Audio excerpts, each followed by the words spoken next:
Salut, c'est Marcus, bienvenue dans Level 1. Aujourd'hui, on va faire Half-Life Opposing Forces, la suite de Half-Life. Ouais, je sais, on l'a déjà fait, mais je l'avais fait tout seul. Et là, aujourd'hui, on va se connecter en réseau. Ça va changer un petit peu. Vous allez voir comment ça se passe, une partie en réseau, tout simplement. Regardez, ça, c'est tous les serveurs. Il y en a des milliards. C'est tous les serveurs où on peut jouer à Half-Life en ce moment, à cette heure-ci précisément. Donc, courageusement, je vais me connecter à un serveur. GameSurf, c'est mon préféré. Si un jour vous voulez vous friter contre moi, je suis souvent sur ce site-là. C'est point d'exclamation GameSurf. Je sais pas, ça va faire de la pub, mais en tout cas voilà, si vous voulez jouer contre Marcus, parce qu'en général Half-Life je vais plutôt là-dessus, je crois que c'est des Allemands en fait, et c'est assez rigolo, ils sont assez fair-play les gars, donc j'aime bien.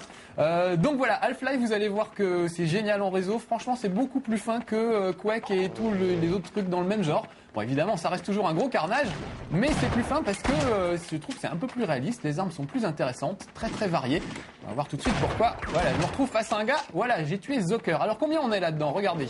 On est pas loin d'une petite dizaine et les scores s'affichent. Donc là j'ai rejoint la partie en route. Donc mon score, voyez Marcus, j'ai un meurtre pour le moment. Le but du jeu, comme dans tous les Quake Light, c'est de tuer le maximum de gens le mieux possible. Encore qu'il n'y ait pas de figure de style comme au patinage artistique. C'est juste le nombre de meurtres qui compte. Mais ce qui est bien avec Half-Life, c'est qu'on peut faire ça assez élégamment. Autant dans Quake ou même Unreal, c'est quand même assez bourrin. Il faut être le premier, le plus rapide. Vraiment, il faut être très rapide, sauter sans arrêt, courir sans arrêt, etc. Là, c'est un peu ça dans Half-Life aussi. Sauf que c'est tout de suite plus malin. Vous allez voir qu'il y a une variété d'armes assez géniale. Bon, là, j'ai un fusil à pompe. C'est un des trucs les plus efficaces. Regardez, hop, je recharge. Ah j'ai juste eu le temps de voir le rond rouge d'un bazooka. C'est quelqu'un qui devait être dans mon dos avec un bazooka. Regardez-moi celui-là qui joue les snipers. Quand il est accroupi comme ça veut dire qu'à mon avis, il avait un fusil de sniper. Non, apparemment, tiens, il attendait juste quelqu'un. Voilà, tiens, le voilà le fusil de sniper. Regardez comment ça marche. Je vais le sélectionner. Tac, tac, tout ça se fait avec la souris. Voilà, regardez, avec ça, je peux zoomer pour shooter des gens qui viendraient de loin. En plus, c'est des flèches explosives. Donc c'est assez efficace. Même oh, il y a un gars là-haut. Je vais essayer. Il est parti. On va attendre qu'il revienne. Vous voyez, quand je vous disais que c'est plus malin, dans Quake, je serais déjà mort. On n'a pas le temps de faire des trucs comme ça dans Quake. Il faut tirer le plus vite possible. C'est pas tout à fait le même principe de jeu. Voilà, je me suis fait descendre. Regardez, il a une barre à mine celui-là. Ce qui est génial dans le jeu, c'est qu'on peut parfaitement abattre quelqu'un qui a un bazooka avec tout simplement une barre à mine. Donc c'est bien parce que c'est équilibré. Ah, derrière cette caisse, il y a une arbre extraterrestre. Regardez, on va essayer de la choper. C'est un truc qui balance des espèces de décharges d'énergie. Les armes sont vraiment très variées. Il y a des trucs qui suivent votre cible. Il y a des trucs qui mitraillent dans tous les coins. Il y a vraiment un peu de tout. Le but du jeu, évidemment, récupérer le maximum d'armes. Aller friter ses petits camarades. Tiens, allez, on va grimper. On va aller en haut. Donc là, les gars, c'est vraiment du direct live. C'est un peu la première fois qu'on fait ça. Je suis sur le réseau avec des gens que je ne connais pas. Ça se trouve, ils sont 10 fois plus balèzes que moi. J'en sais rien du tout. Tiens, il y en a un qui se planque là. Espèce de Marines. Hop, allez hop, un de moins. Clac. Alors ça, c'est un truc électrique, c'est assez génial. On peut le recharger pour tirer plus fort. Soit on tire des petites décharges comme ça, soit on le charge. Aïe. Mais comme c'est un prototype, il peut vous exploser dans les mains. Un truc assez fabuleux. Oh là là là là. Ouais, j'ai quand même. C'est moi qui l'ai eu? Non, je crois que c'est quelqu'un d'autre. Des fois, c'est un peu confus. Voilà, j'ai récupéré le fusil à pompe. Encore une fois, une balle dans la tête et on n'en parle plus avec le fusil à pompe. C'est une arme assez radicale. Allez, on va se promener. Ah, j'ai chopé un fusil de sniper aussi. Alors regardez, avec ça, on peut zoomer. Ça permet de tirer sur des gens. Ah, j'entends des bestioles. Ça, c'est génial. C'est des petites bestioles. On les trouvera tout à l'heure.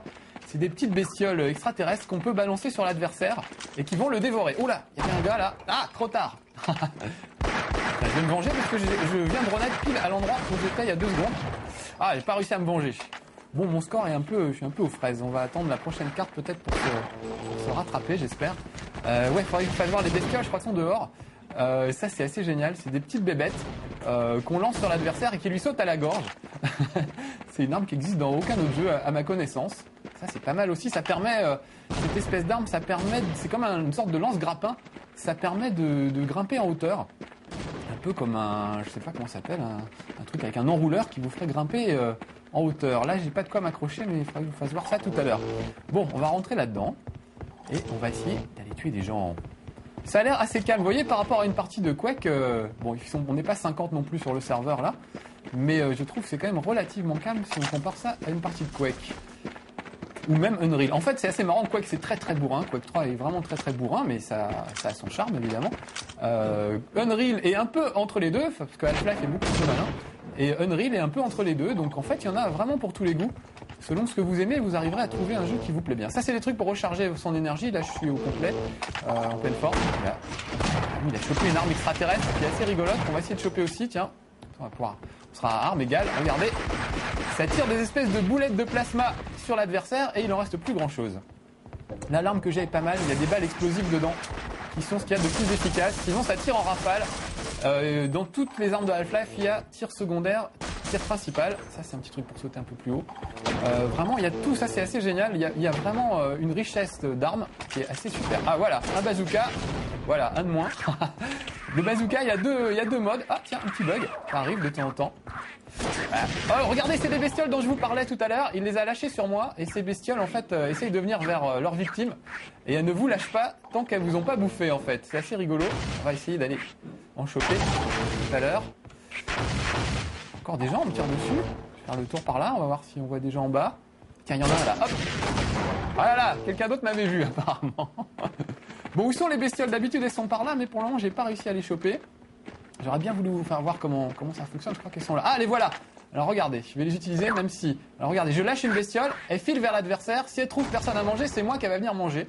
Donc on va essayer de trouver un adversaire pour lui larguer là-dessus. Ça dessus, vous allez voir que c'est assez rigolo. La bestiole suit... Regardez, elles vont lui sauter à la gorge. Il est obligé de s'enfuir pour pas se faire bouffer. C'est assez génial. Regardez, elles le suivent. Ça suffit pas, donc on va le flinguer en plus.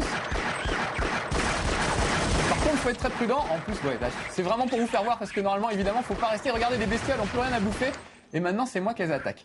Donc c'était juste pour vous faire voir. Parce qu'évidemment, ce genre de choses, quand on veut gagner, on le fait pas voir. Ah, j'ai chopé le fusil à lunettes, apparemment. Ça, c'est ma petite barre à mine. Donc on peut aussi shooter des gens à la barre à mine, ça marche aussi. Vraiment, non, c'est assez varié ce jeu. C'est assez fabuleux. Moi, j'adore. En plus, je trouve que les gens qui jouent là-dessus sont beaucoup plus gentlemen que les autres. On peut leur parler, leur envoyer des messages. Je vais essayer, regardez. Je vais taper hello. J'y arrive pas. Oh là là, j'ai pas dû configurer des touches comme à la maison, mais on peut, voilà, j'aurais dû faire ça avant. Tiens, voilà une mitraille aussi, c'est pas mal. On peut parler aux gens, en général, ils vous répondent quand vous jouez à Half-Life, quoi qu'ils n'ont pas le temps, parce que tout le monde est en train de s'entretuer. Mais dans Half-Life, en général, les gens vous répondent. Et c'est assez sympa parce qu'on peut apprendre des trucs. S'il y a un bazooka qui est planqué en hauteur, vous n'arrivez jamais à l'avoir, vous demandez à un autre joueur et en général, c'est assez cordial et les gars vous apprennent ce qu'ils savent déjà. Donc c'est plutôt sympa, on partage les infos sur Half-Life. Il y a un autre jeu, on le fera peut-être aussi, c'est un dérivé de Half-Life qui s'appelle Counter-Strike, qui est encore plus malin. Vous avez une équipe de terroristes qui prend souvent des otages en otage, c'est leur métier, et puis une équipe de contre-terroristes, donc là ça se joue vraiment en équipe, et ça c'est assez génial, assez fabuleux. On fera peut-être ça un jour si on a le temps. Là évidemment, là je suis dans un match à mort, donc c'est très simple, il suffit de tuer tout le monde, mais il y a plein de modes dans Half-Life aussi. Il y a toujours le fameux mode de capture du drapeau. Tiens, ça c'est sympa, c'est une espèce de mine, regardez, je le pose là. Et celui qui traversera le rayon risquera d'exploser après. On va récupérer voilà l'arme extraterrestre pour voir un petit peu comment ça marche. Ah, il va encore récupérer des bestioles, j'adore ça. Et puis on va monter, je sais pas où sont les autres, on n'entend pas beaucoup de tirs. Tiens, en voilà un, plus pour lui. C'est la même arme tous les deux. Ah, il y a quelqu'un d'autre qui lui tire dessus. Je sais pas où il est planqué l'autre. Qu'est-ce que j'ai comme arme? C'est pas terrible tout ça, j'ai pas grand chose comme arme. Tiens, on va prendre ça, voilà. Regardez, ça va le congeler un petit peu. Ah, on n'a pas eu le temps de voir, mais ça fait des éclairs. On a l'impression que le gars est un petit peu congelé. C'est assez sympa comme arme. Ça se recharge aussi. On va essayer de le prendre. Voilà, c'est celui-là. Là, regardez, ça c'est des recharges en fait. C'est des espèces d'armes secondaires. Ça fait une grosse explosion. Voilà. Donc c'est des trucs organiques puisque c'est Half-Life à l'origine vous raconte l'histoire d'une expérience qui a mal tourné et où des extraterrestres rentrent dans notre réalité. Et on découvre donc des armes extraterrestres qui sont assez sympas. Ah, il m'a lâché une bestiole, regardez. Donc tout ça, les bestioles, ce que j'ai dans la main là, tout ça c'est des armes extraterrestres. Certains trucs sont des prototypes, donc ça marche pas très bien. Il y a vraiment un scénario dans Half-Life qui est assez génial. Ce qu'il n'y a pas dans Unreal, malheureusement. Dans le premier Unreal, il y avait un scénario, mais là, fini, il n'y en a plus non plus. Donc Half-Life, ouais, on peut jouer en mode tout seul. Je vous avais fait voir le mode d'entraînement qui était génial. Un vrai truc de DI, de Marine. Et puis il y a bien sûr le mode multijoueur. Ce genre de truc, c'est sûr que c'est là où on se marre le plus. C'est vrai que c'est toujours sympa de jouer en équipe ou même tout seul contre d'autres gars. Bon, il est où lui? Il faut recharger un peu avant de tirer dans le dos. Ah, il n'a pas vu. Il sent rien ou quoi? Ah, il y en a un qui est monté à l'échelle. On va essayer de le rejoindre très vite. Alors tout ça est configurable évidemment. Là j'ai mis la souris, elle est très rapide ma souris. Tac tac tac.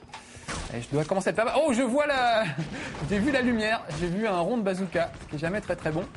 J'ai 2 cartouches explosives. Où il est l'animal qui me tire dessus au bazooka?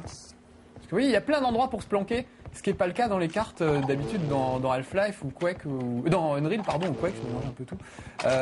On peut pas trop se planquer. Là, ce qui est bien avec Half-Life, c'est qu'on peut quand même se planquer et jouer les snipers et tout. Donc, il y a plusieurs façons de jouer, soit très bourrin, soit un peu plus malin. Donc vraiment, moi j'aime beaucoup Half-Life pour ça, c'est vraiment mon jeu en réseau préféré. Bon, on en est où du score? Oh, regardez, je suis 3ème, les gars. Voilà, on n'en parle plus, ça va me faire remonter d'un cran tout ça. Alors le premier à 19, donc vous voyez, ils sont pas très chauds aujourd'hui. J'ai connu des gars qui étaient genre déjà à 53 meurtres, alors que nous on j'étais à 10-12 meurtres. Regardez-moi ce sniper qui se cache. À mon avis, s'il attendait là, c'est qu'il avait un fusil de sniper. On va aller chercher le fusil de sniper d'ailleurs. Ça, ce sera pas le seul à s'amuser. Oh là, il y a un gars avec des grenades là-haut, il croit que je l'ai pas vu. Donc vite, mon fusil de sniper, on va attendre qu'il pointe sa tête. Je sens qu'il va revenir. Et voilà, plus de tête. Pauvre gars. Bon, ça fait quoi tout ça? 11. Ouais, j'ai une petite longueur d'avance. Je peux peut-être me caler dans les 3 premiers. Ce serait pas mal d'essayer d'y rester. J'ai des grenades aussi. Ah, c'est mon piège. Ah, mon piège de tout à l'heure. Vous vous souvenez, je l'avais posé. Voilà. Alors de temps en temps, on arrive dessus à fond la caisse et on se dit, aïe, trop tard. Bon, lui, il a des grenades. C'est génial. J'ai rencontré un gars dans Half-Life qui s'appelait The Mangler, qui était un mec fabuleux, un vrai gentleman. Il ne tirait qu'avec avec la barre à mine, en fait. Il n'utilisait pas du tout les autres trucs. Qu'est-ce qui se passe? Je peux plus tirer. Qu'est-ce qui m'arrive? Ah si, ça y est, ça revient. Il y a eu un petit bug, je sais pas. Oui. On va le faire à la barre à mine. Moi, j'aime bien la barre à mine. Vous allez voir. Ah, faut être au corps à corps, mais c'est efficace. Donc j'ai connu ce type qui était... Ah voilà, monsieur avait un fusil à lunettes, c'est pour ça qu'il attend les autres. Ce type ne tuait les gens que à la barre à mine et à la grenade. Il s'appelait The Mangler, vous le croiserez peut-être un jour sur un site. Et puis il avait un tag, parce qu'on peut taguer, ça c'est assez rigolo, on peut taguer les décors. Je vais vous le faire d'ailleurs tout de suite. Regardez, hop. Voilà, j'ai fait mon tag, moi c'est un poulet. Lui il avait fait son dessin lui-même et ça s'appelait The Crowbar Therapy, la thérapeutique de la barre à mine. Et il tuait tout le monde à coups de barre à mine. C'était assez génial. Donc souvent on rencontre des gens très chevaleresques qui décident de se battre par exemple qu'à main nue ou ce genre de choses. Donc c'est pour ça que j'aime bien Half-Life, vraiment c'est moins bourrin. Oh là là, qu'est-ce qui se passe? Une erreur, alors voilà. Oh bon super, on s'en sort bien. Mais c'est ça le PC. Vous voyez là par exemple je peux pas tirer, je pense qu'il y a un lag. Alors les lags c'est ce qui se passe là, regardez je ne peux plus bouger, plus personne peut bouger. Ça vous arrivera si vous vous connectez en réseau. De temps en temps ça plante et ça décroche un petit peu. Là voilà c'est carrément arrêté donc je sais pas ce qui se passe, combien de temps il nous reste. Alors, de toute façon il va falloir qu'on s'arrête là. Alors voilà, ça vous donnera une idée en tout cas ce que c'est qu'un jeu en réseau avec les aléas du jeu en réseau. En tout cas vous aurez remarqué que j'ai été courageux, je suis allé me faire tuer sur le net avec des gens que je connaissais pas. Juste pour montrer que je suis peut-être pas si mauvais que j'en ai l'air des fois. En tout cas, pas Half-Life. Voilà. Bon, bah voilà, on reste sur ce plantage. C'est un peu dommage, mais en même temps, c'est la réalité d'un jeu en réseau. Est-ce qu'on va récupérer ou pas? Je ne sais pas. Apparemment non, hein, ça bouge pas. Donc voilà. Bon en tout cas, voilà, c'est vraiment ça une partie en réseau. Ça plante de temps en temps, mais franchement, on se marre bien et c'est un vrai bonheur d'aller flinguer des gens en tout bien tout honneur. Évidemment, tout ça c'est pas violent quand on est dans le trip et qu'on prend tout ça au second degré. Et c'est même plutôt rigolo. Voilà, c'était Level 1 dans Half-Life Opposing Forces. On en fera d'autres des jeux en réseau peut-être avec vous. Donc nous, rendez-vous sur le réseau dans la vraie vie. GameSurf, je suis sur GameSurf. Moi, si vous voulez me latter, je prendrai un autre nom, sinon vous allez tous venir me tuer. Allez, soyez sages et puis à bientôt pour un prochain Level 1. Bon, c'est coincé. Ciao.